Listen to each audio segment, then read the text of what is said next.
Hello guys, সবাই কেমন আছেন? আশা করি ভালো আছেন।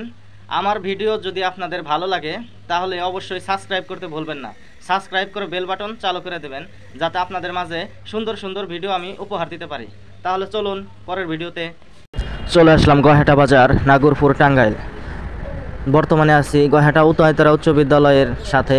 গহেটা উদয়তারা উচ্চ বিদ্যালয়ের পাশে অনেক পুরনো একটি মঠ আছে, যেটা ব্রিটিশরা নির্মাণ করেছিল কয়েকশো বছর আগে, যেটাকে মঠ নামে আমরা সবাই চিনি।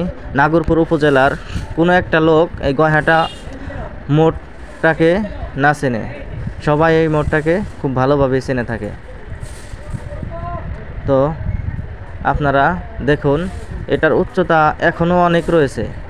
হঠাৎ বজ্রপাতে এর 4 ভাগের 1 ভাগ ভেঙে গেছে, কিন্তু তারপরেও অনেক উচ্চতা নিয়ে এই মঠটা দাঁড়িয়ে আছে।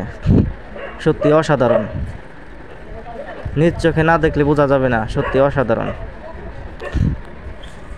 যেহেতু ব্রিটিশরা ছিল হিন্দু, তাই এই মঠের ভিতরের যে কক্ষ আছে সেখানে তারা মূর্তি রেখেছে।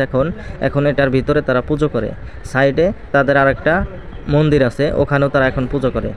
তো আপনারা দেখেন, যদি ভালো লাগে অবশ্যই লাইক, কমেন্ট, শেয়ার করে দেবেন, সাবস্ক্রাইব করে দেবেন।